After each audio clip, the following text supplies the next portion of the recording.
Awesome. Well, thank you so much for coming to this talk. I'm really excited to present on my book, An Inconvenient Minority, and on some of these issues that are really hot and important in our culture today. Race, like it or not, has become a huge issue in America once more. And the reason being is a lot more cynical than you'd think. But I'd like to get into that. But first of all, I'd like to tell you a little bit about myself. So I was a Davidson College math major. I was a math major. And why did I like math? Well, I liked math because math is the essence of objective truth. You know, there is one right answer, and all of the other answers are wrong. And I think in today's subjective truth age, I think that's kind of important to understand. I came from an entrepreneurial family. My mom and dad are here, and they taught me the values of hard work. And they taught me that life is not fair. And not only that, but that they taught me about these ideas of hard work that eventually led me to defend this idea called meritocracy. Because I don't think that people actually want everybody to have exactly the same things. Because if you work harder, you should get more. That's just the truth about what we are in society. And to assume that everybody, no matter how hard they work, gets the same thing, the idea of equity, for example, is wrong. It's not consistent with what people believe. I was a challenger personality. I was a pretty loud person in high school. I always challenged my teachers with everything that they taught me. And, you know, they loved it. You know, it always inspired a great debate. And I'm sure many of my friends are here today and they're nodding their head and they're like, yep, that's definitely true. And then I'm a Christian. And I believe that makes a big deal in my life because I believe that everybody, you know, is equal in the eyes of God. So even if some people have more, some people have less, you know, in this world, it doesn't affect their worth with God. So that allows me to more confidently express the ideas that I believe should be in this world today. And what are those ideas? So, America is a very diverse country. It is the most diverse country in the entire world. There is no example of another country in the entire world that has more racial and ethnic diversity than America as a percentage of the population. And we have immigrants. We also bring in the most immigrants per capita and most immigrants, period, in the entire world out of any country. We accepted over 1 million immigrants last year. That is twice as many as the next country. More than twice. It's a very diverse country. And diversity is a good thing. But here's the thing. Diversity is not universally a good thing. Diversity can also harm people if it is not put in contention with other very important ideas. You know, there have been a lot of examples of when too much diversity brings disunity in our country. It creates a lot of tensions that tend to flare and actually can tend to break down countries. It really can. So America, because of how diverse it is, has to uniquely deal with challenges that are related to diversity in ways that other countries don't. Now, what has been America's strategy in dealing with all of this racial diversity from so many different cultures? From Asian cultures, from Hispanic cultures, from African cultures, and from European cultures, all of which bring in all kinds of different philosophies, backgrounds, drives, and people. Well, America's strategy has been to apply the principles of meritocracy. Meritocracy. What do I mean by meritocracy? Meritocracy is the essence of the American dream. Meritocracy means that if you come to this country we're not going to treat you on the basis of your background. We don't care about your background. We're going to treat you on the basis of your hard work, of the content of your character, not the color of your skin. And we're going to reward those who do the best in whatever field they choose to do. That allows us, this idea of meritocracy allows us to accommodate all of this racial diversity in America today, because it allows us to say, we're not going to prioritize one culture over another. We're not going to be Eurocentric or Asian-centric or African-centric. We're just going to judge people on their merits. If you're more qualified, you'll get in. If you do better, you'll get promoted. That has been the number one principle that has allowed America to deal with diversity in a way that has made diversity a strength in our country and across the entire world, that has made America such a leading creator of so many amazing cultures and elements in our world today. So here's the thing about meritocracy, though. If you want to accept meritocracy, you have to acknowledge one thing. You have to acknowledge that meritocracy means there will be unequal outcomes. You have to acknowledge meritocracy means that there will be unequal outcomes, there will be inequality, and that inequality is just. You have to understand that inequality, there is just and unjust inequality. And meritocracy allows for you to have just inequality. Why?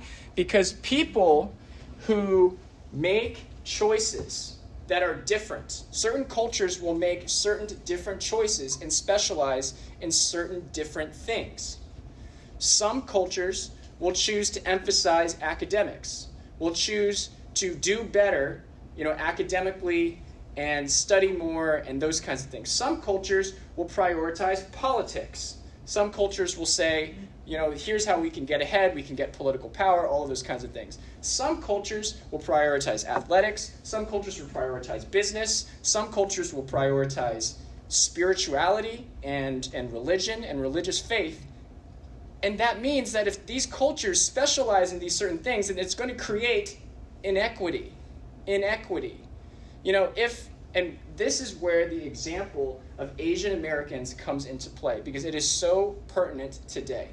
Because Asian Americans tend to prioritize academic excellence in our culture. And as a result, they overrepresent our most selective academic institutions that tend to translate into jobs like being doctors and jobs like being engineers. And so it's disproportionately likely that your family doctor is going to be Asian American, not because of racism, not because, our culture prioritizes Asian Americans in those fields, but it's just because Asian Americans tend to make those choices. I'll give you a couple statistics. Asian Americans tend to study 15 hours per week, which is more than twice the average American's weekly study rate. Asian Americans tend to have lower rates of crime, lower rates of drug use, and higher two-parent family structures. Asian Americans tend to get college-educated degrees at higher rates than the average American. And is there anything wrong with that? No, there's nothing wrong with that. Just like if another American chooses to prioritize athletics and wants to become a basketball player, and there's nothing wrong with them doing that either. There's nothing wrong with them striving towards what they feel like they want to achieve, whether it's as a product of their choice or their character. So this is why Asian Americans are so critical towards us being able to understand what kind of country America is. Because if you believe in a meritocracy, you have to believe in inequality. But there is a new movement in our culture that is unthreading the ideals that we have historically relied on to make America such a great country. That is unthreading the ideals of meritocracy. That philosophy is called identity politics. It's now put in the form of what a lot of people call critical race theory. And it is a formulation invented by the elite at Harvard University. Harvard University at Harvard Law School created, there were professors there named Derek Bell, Roberto Unger, Kimberly Crenshaw. They created an idea called critical race theory. Critical race theory asserts that the reason why we have disparate outcomes in American society is because of racism. It's not because of people's individual choice, it's because of racism. So these philosophers developed this critical race theory as an attempt to reframe America's founding as one, instead of one based on meritocracy, as one based on racism. And so this theory made its way throughout the American elite. It started at Harvard. These theorists went on to teach at MIT, Stanford, UC Berkeley especially, which then disseminated into second-tier, third-tier colleges, teachers' colleges, importantly, teachers' colleges, which produced teachers at Columbia University, which then became teachers in our K-12 public system. So what you're seeing now in our culture with regards to the way that teachers are teaching race has everything to do with critical race theory that started at Harvard University. It's a product of 40 years, the long march through the institutions. So, what does this mean? So, now this is not a philosophy that most Americans agree with. Most Americans don't think that race is the primary or predominant factor for disparate outcomes. Most Americans believe in meritocracy, but the elite does not believe in meritocracy anymore. Those institutions have taken it over.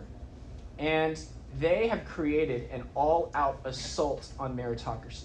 So these critical race theorists claim that they are fighting white supremacy. They're claiming that, we're just fighting white racism. That's their claim. But I argue that what they're actually fighting, what they're actually trying to dismantle, is meritocracy. And I'll give you the example of Asian Americans to prove that. So we have in this county, Fairfax County, Virginia, right here, Fairfax, Virginia, we have the #1 public high school in the entire nation for science and technology. It's called Thomas Jefferson High School. You guys can look it up. They're the #1 high school for math and science. And they teach at such a high level for these high schoolers that frequently these high schoolers are so burnt out that they will come back and they will sleep later than their parents. They'll do work up until midnight. And it's just really, it's really, if you're not competitive at this high school, you're just going to fail out. There's really no excuse. It's that kind of high school. And what happened over the past 20 years at Thomas Jefferson High School was that, this school used to be predominantly white. But then a lot of Asian immigrants moved into Fairfax County. And they brought their cultural values, they brought their academic excellence and expertise, they brought their habits of studying, and as a result, they began to dominate Thomas Jefferson University. Thomas Jefferson in 2000 was 20% Asian, but in 2020 became 73% Asian American at Thomas Jefferson. And they came on so fast and so strong that a lot of the liberals in the Fairfax County School Board grew resentful. They grew resentful of these Asians because they came too fast, too strong. They're taking over their schools. That's what it is, taking over. It's an Asian takeover.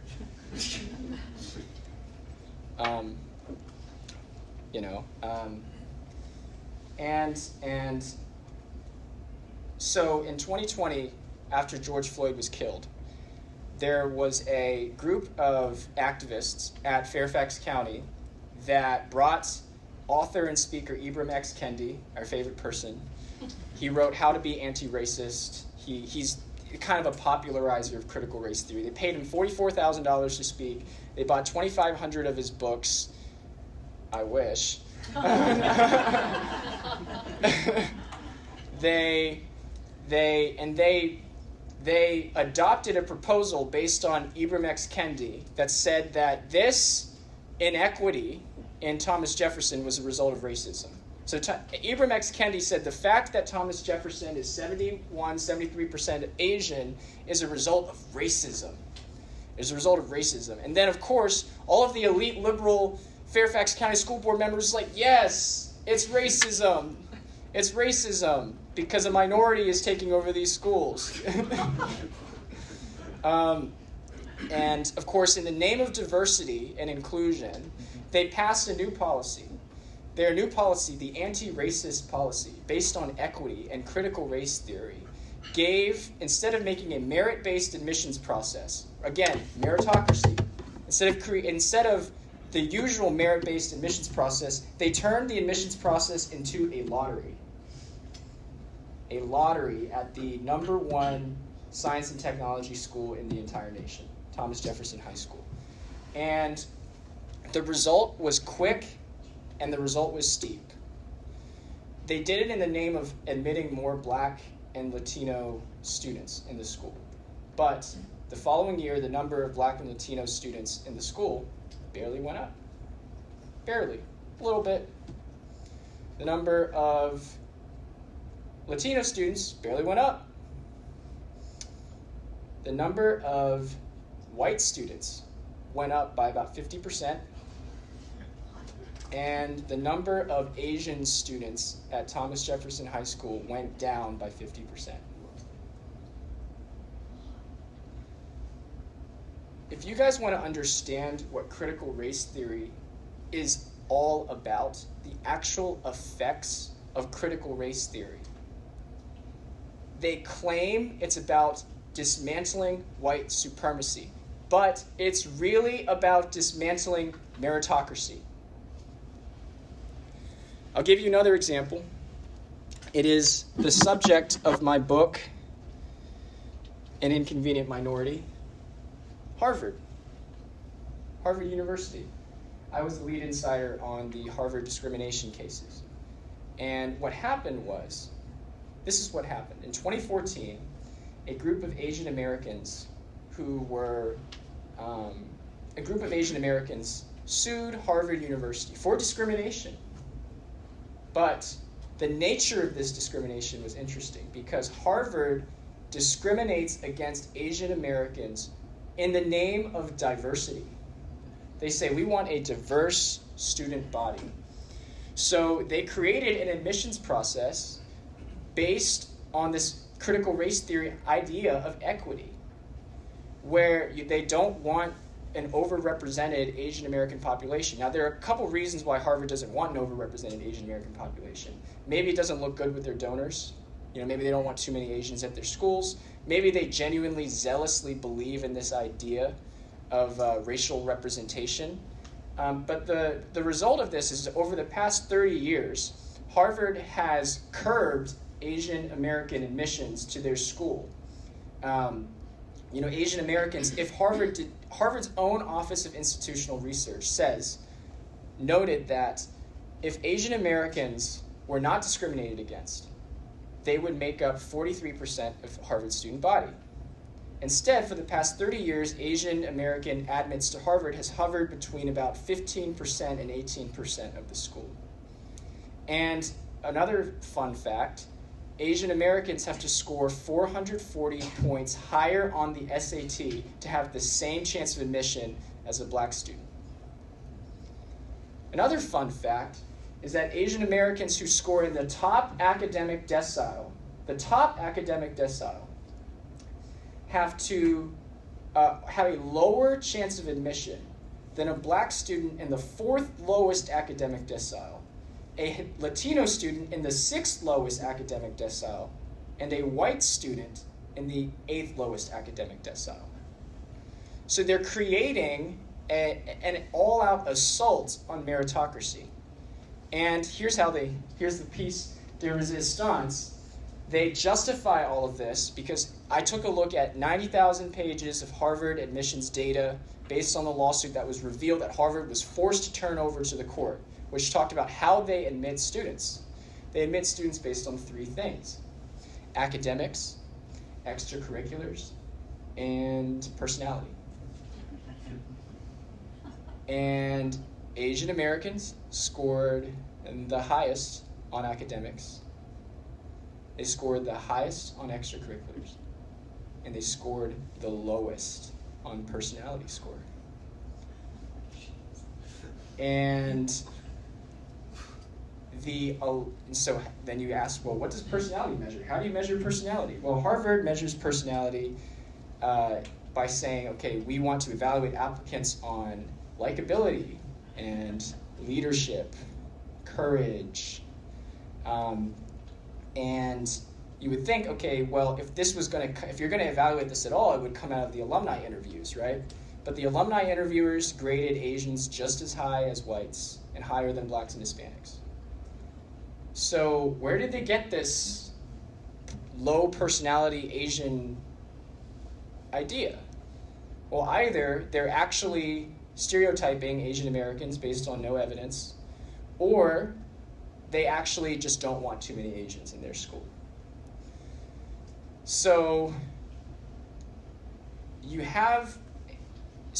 what I'm saying here is you have an admissions system that is built on the ideas of critical race theory, built on the ideas of equity, and the primary result of this admissions system is that Asian Americans are heavily, heavily discriminated against at Harvard University.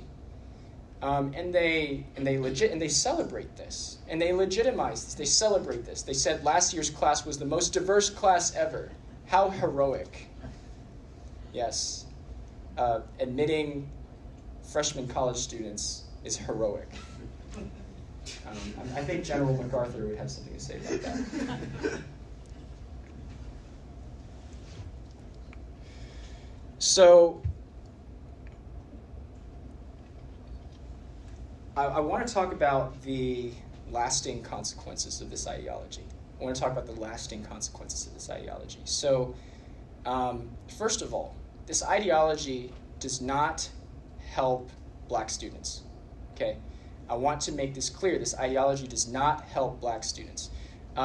Here's why. You look at the data, and you look at Harvard's affirmative action admits, the admits to Harvard and to all of these other selective colleges who were admitted even though they had lower qualifications. And in subjects like math and subjects like law, what you saw a increased rate of depression among these black students. You saw them tend to graduate, at the lower end of the class. You saw higher rates of students, of black students, who got discouraged from pursuing a STEM major and switching into majors like Africana studies and English and sociology and those kinds of things. So you actually saw an attrition of these smart black students. They're very smart, but they're not quite at the level that it takes to get a Princeton PhD in math or a Harvard degree in math or go to Harvard Law School. And this is especially sad because African Americans are, after graduating high school, are more likely than whites to desire a STEM degree. They're actually more likely than whites to desire a STEM degree. So if people are wondering, well, why aren't there enough African Americans in these STEM degrees? It's because oftentimes they get discouraged in the college experience and just be discouraged pursuing these kinds of fields. So it doesn't help them. It doesn't help them. Another example is law school. At Harvard Law School and other selective law schools, when you admit African Americans and Latinos who are less qualified, they tend to graduate in the lower 25th percentile of their class. And if you're wondering about how the prestigious law degrees or how the prestigious law professions are given to people, it's not just about the prestige of your college. In fact, there was a study that showed that, okay, going to Harvard Law School or going to a first-tier law school may increase your salary by on average by about 25%. But here's the thing. Your class rank also predicts your initial salary offer. And if you graduate at the bottom 25% of your student body, that is an equivalence of a 30% on average lowering of your initial starting salary. So the so-called benefits that an African American would get for going to Harvard Law School rather than a second-tier law school is countered by the fact that they're likely to graduate in the bottom portion of that school. So all of these elite universities and elites are all about representation and diversity, and they're not helping their students. They're not helping their underprivileged students. And it hurts. It hurts me to look at this data, because not only do I see that these kids aren't helped, I'm seeing the other side of the coin, that these highly qualified, hardworking Asian American kids who deserve to get in are instead cast out and rejected because of low personality scores. And you want to think about an ideology that preaches bitterness and resentment? Well, this is exactly the ideology that does it. It's all about bitterness and resentment, and it's not about the facts. It's not about the facts. Last thing here is I want to return back to Fairfax County. I want to return back to Thomas Jefferson High School. Do you think that by admitting people based on a lottery that you're going to get the best qualified students, that you're going to get the next generation of American scientists and engineers that are going to help America compete in this tech war with China, in this economic competition with China? The quality of the student body, if it is not matched accurately with the rigor of the class, tends to produce, guess what? Lower qualified students. Lower qualified students. So you're harming our culture of excellence when you decide to advance this ideology in real time. And there is another country in the entire world, China, I'm not sure if you've heard of it, but there's this other country in the world called China that underwent a revolution that was anti-meritocracy. It was called the Cultural Revolution. Okay, back in the 1960s, Mao Zedong, dictator of China, wanted to remake China in his socialist image, and he undertook a purge of the nation's intellectuals and the nation's most merited people because of political affiliation, because he saw them as threats.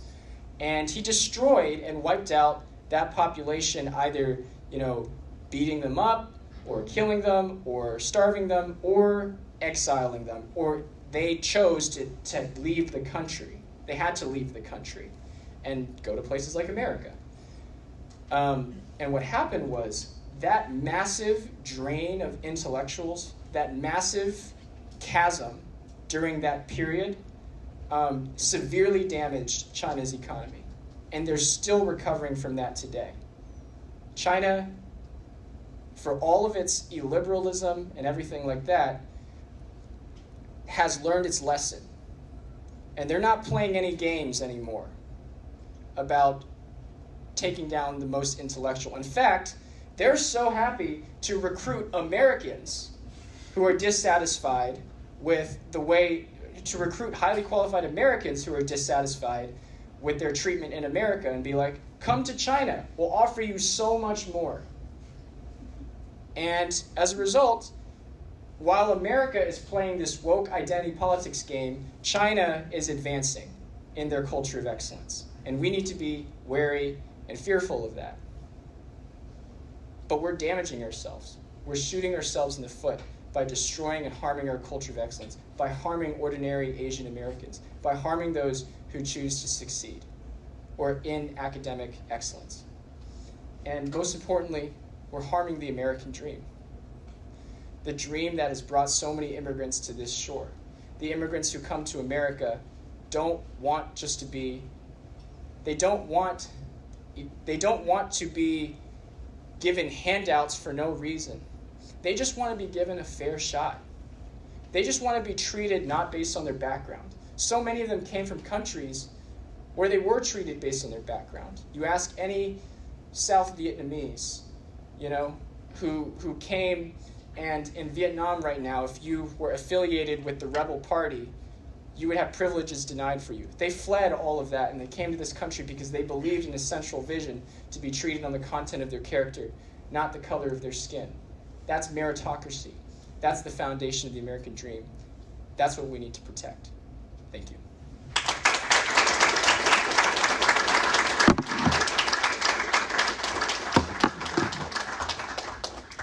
So we've got time for a couple of questions. If you want to raise your hand, if you have a question, our lovely interns will bring the mics around to you.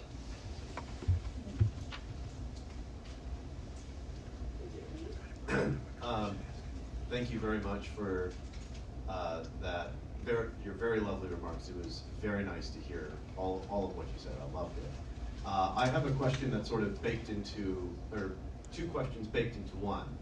The first part of the question is, do you believe that colorblindness is a good thing to strive towards? A lot of leftists very much can't stand the idea that we could move to a realm where we can no longer see race.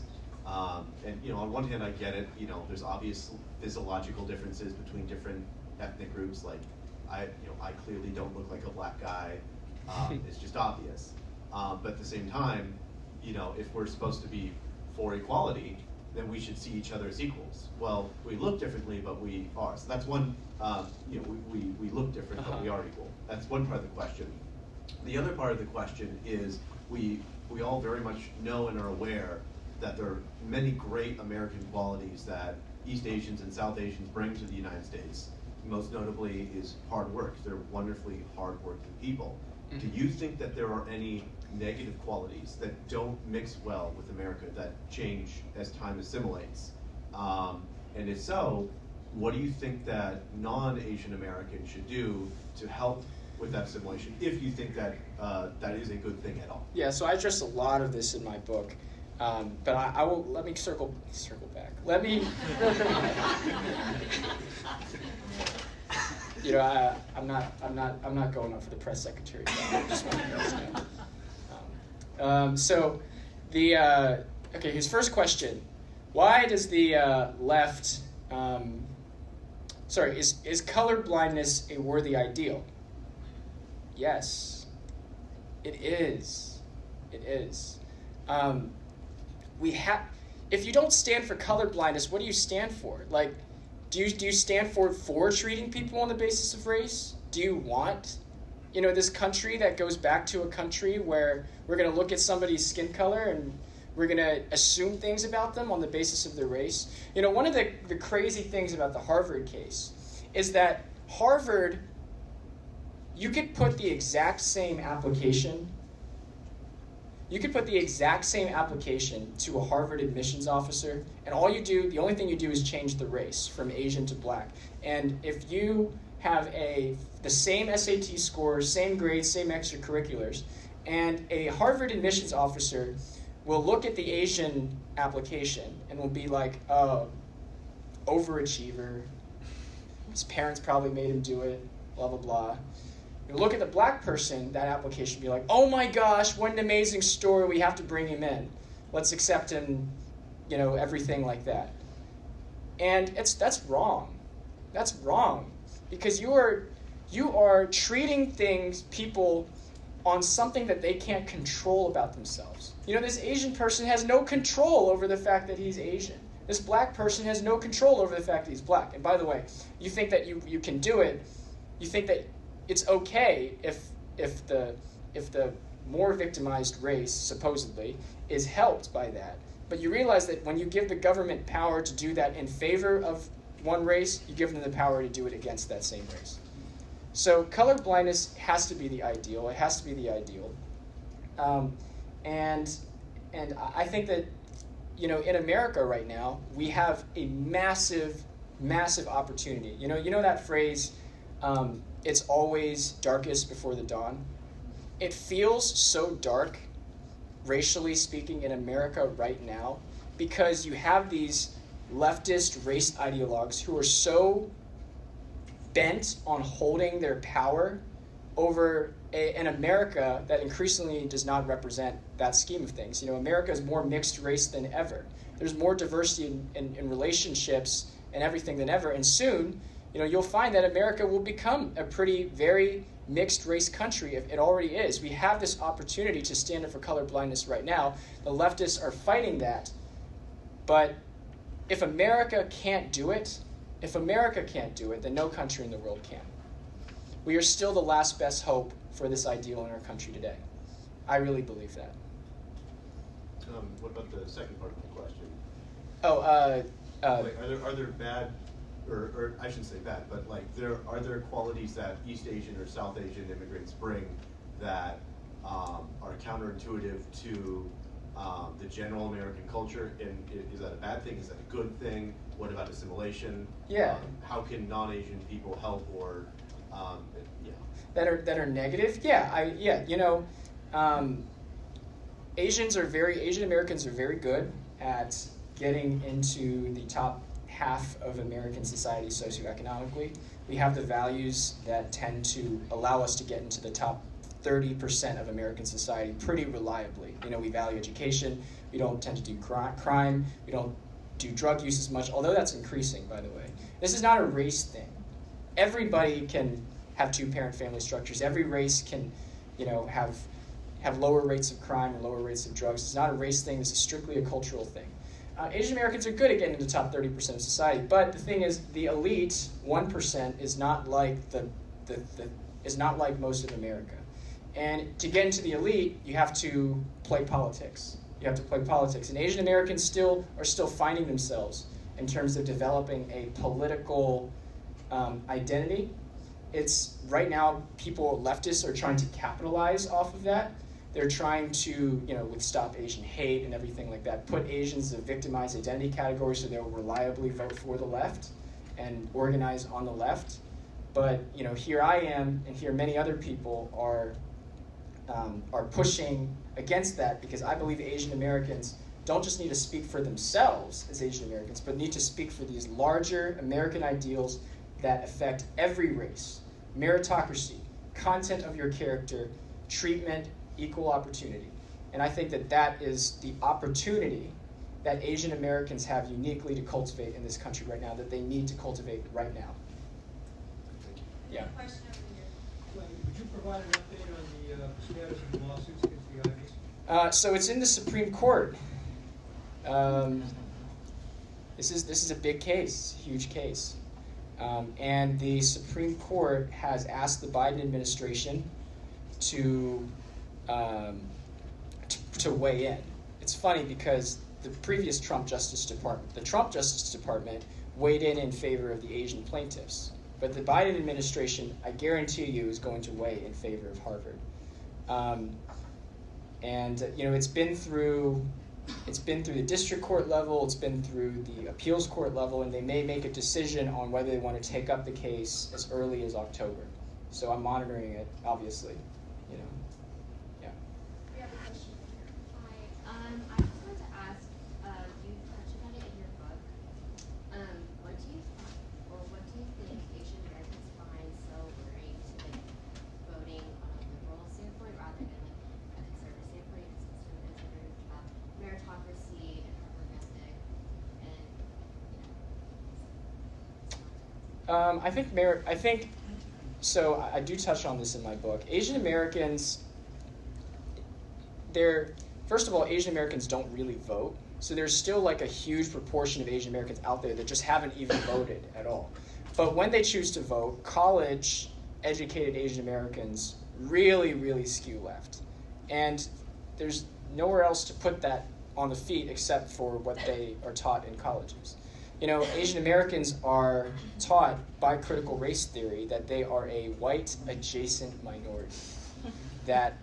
Because look, critical race theory doesn't have an explanation for Asian, or excuse me, I got attacked on Twitter for saying this. So let's revise. Critical race theory has an explanation for Asian success. But you need to understand Asian American success inconveniences the narrative of success in America, because the critical race theory narrative says that whites are at the top and blacks are at the bottom because of racism. But then why are Asians even higher than whites on things like the SAT, on things like socioeconomic indicators, everything like that? Well, it's not because of their race. They were a discriminated race in America. They faced Chinese exclusion. They faced Japanese internment. They faced a lot of things. Harvard still discriminates against them. They do it gleefully. They're laughing their way to the bank right now.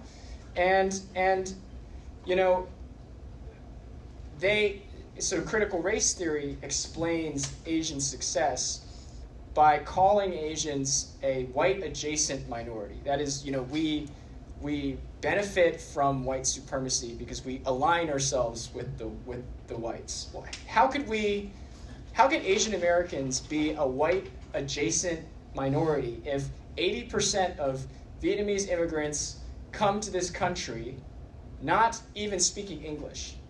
Language acquisition is a huge depressant of economic success in America right now, and Asian Americans are disproportionately less likely to speak English.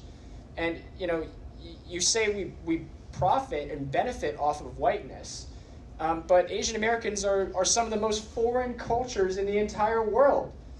You need to understand that Black Americans have faced a lot of victimization and discrimination in the United States, but they also have certain advantages that Asian Americans don't. They have cultural identity in America.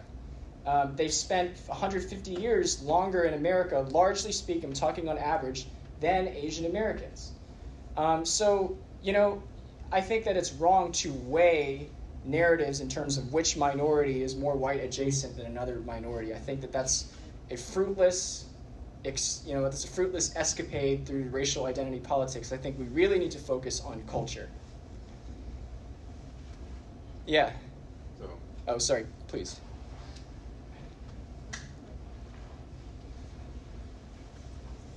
Talking more locally here, using the Thomas Jefferson case, which interests me very much.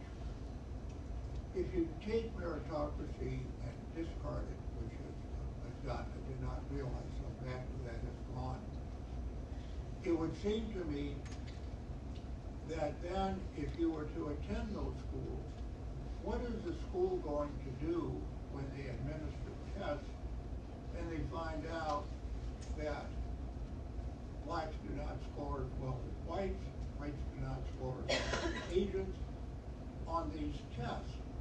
Is it going to result in, if you're black, you get a 60 and that gives you an A. If you're an Asian, you get a 90, that gives you an A. Or is it going to result in just dumbing everything down to where Thomas Jefferson becomes no different than any other school, because that's the only way students are going to pass and at an equal rate, and everybody gets a degree at the end of the day. So how do you see that working out at Thomas Jefferson and other colleges if this, at Harvard you mentioned blacks are in the lowest 25%, let's say. I would think some wouldn't even graduate, wouldn't even get to the finish line because they just don't have the innate ability. They shouldn't even be there in the first place. Yeah, so you've given me an opportunity to clarify a lot of what I said about Thomas Jefferson. So, first of all of that stuff is on average. So individual blacks can do very well, obviously. There are many individual Asians who don't do as well. So on average, blacks do score lower than whites nationally who score lower than Asians. I get it. But the Thomas Jefferson example is interesting because it was made in the name of admitting more black students, but the reason why their proposal didn't actually admit more black students is actually it's even more sobering. because what happens is that Thomas Jefferson has 2 rounds of admission. There's a semifinalist round, and then there is a finalist round. In order to make it to the finalist round, first you have to even have the requisite merit to compete at the semifinalist level. And the interesting thing is, if you look at the data, the Black Americans who got into the semifinalist level were extremely more likely to eventually make it as a finalist and eventually get admitted than all of the other groups. They were doing well. The problem is there were so few Black Americans even in the semifinalist level to even have the requisite merit to play the game. That's very sad, because it is a sad statement about the way that public education in America underserves Black Americans, a lot of them. And I'll give you a very specific example. In New York City, which I cover in my book, in my 5th chapter, in New York City, you have a school, you have many of these middle schools that cater primarily to Black and Latino students, who, by the way, spend more per capita, more per student, than any other city in the entire nation. They spend $28,000 per kid per year at New York City public schools. So this is not a money issue. This is not an underfunding issue. But at these schools that cater primarily to Black and Hispanic middle schoolers who teach math, you have 97% pass rates moving from grade to grade for math, for Black math students. But then you correspond them to their corresponding standardized test scores, and less than 30% of those same students who were passed actually also pass the corresponding standardized math exam. So what happens is, what this reveals is an epidemic in the public school system, where a lot of Black and Latino Americans are being passed and moved from grade to grade, or by administrators who just want to get them out of here, and they don't care about actually teaching them to the point where they can actually pass the corresponding test. So this is a travesty. This is a national travesty of our public education system, and it needs to be reformed. But this is a story that I tell in the book. Yeah. That's all the time that we have for questions today. If you have any other questions for Kenny, feel free to ask them in the book signing line. But thank you so much, Kenny, for coming and joining us today. We're excited to have you back. We've got refreshments in the kitchen. Feel free to eat as much as you want, stay as long as you want, and line up for the book signing by the elevators where you came in. Thank you so much.